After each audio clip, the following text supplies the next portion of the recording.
June 14ರಿಂದ ಕರ್ನಾಟಕದಲ್ಲಿ bike taxi ಸೇವೆ ಬಂದ್. ರಾಜ್ಯದಲ್ಲಿ ಓಲಾ, ಉಬರ್, ರ್ಯಾಪಿಡೋ ಬೈಕ್ ಟ್ಯಾಕ್ಸಿಗಳಿಗೆ ಬಿಗ್ ಶಾಕ್. ಬೈಕ್ ಟ್ಯಾಕ್ಸಿಗಳ ಸಂಚಾರಕ್ಕೆ ಮಧ್ಯಂತರ ಅನುಮತಿ ನೀಡಲು ನಿರಾಕರಿಸಿದ ಕೋರ್ಟ್.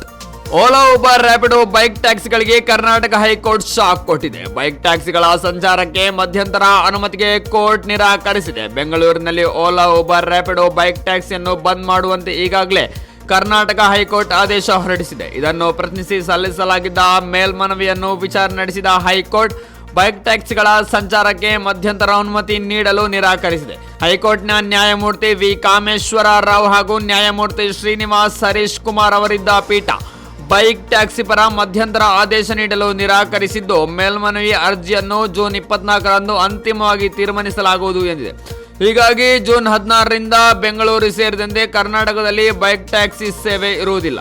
ಸರ್ಕಾರದ ಪರ ಎಜಿ ಶಶಿಕಿರಣ್ ಶೆಟ್ಟಿ ವಾದ ಮಂಡಿಸಿದ್ದು, ಬೈಕ್ ಟ್ಯಾಕ್ಸಿಗಳ ಪರ್ಮಿಟ್ ನಿಯಮ ರೂಪಿಸಲು ಸರ್ಕಾರ ಸಿದ್ಧವಿಲ್ಲ. 8 ರಾಜ್ಯಗಳಲ್ಲಿ ಮಾತ್ರ ಬೈಕ್ ಟ್ಯಾಕ್ಸಿಗೆ ಪರ್ಮಿಟ್ ನೀಡಲಾಗಿದೆ. ಆದರೆ ಕರ್ನಾಟಕ ಸೇರಿ ಉಳಿದ ರಾಜ್ಯಗಳಲ್ಲಿ ಅನುಮತಿ ನೀಡಲಾಗಿಲ್ಲ. 4 ವರ್ಷಗಳಿಂದ ಮಧ್ಯಂತರ ಆದೇಶದ ಮೇಲೆ ಬೈಕ್ ಟ್ಯಾಕ್ಸಿ ನಡೆಯುತ್ತಿದೆ. ಸುಪ್ರೀಂ ಕೋರ್ಟ್ ಕೂಡ ಮಧ್ಯಂತರ ಆದೇಶ ನಿರಾಕರಿಸಿದೆ ಎಂದು ಕೋರ್ಟ್ ಹೇಳಿದೆ.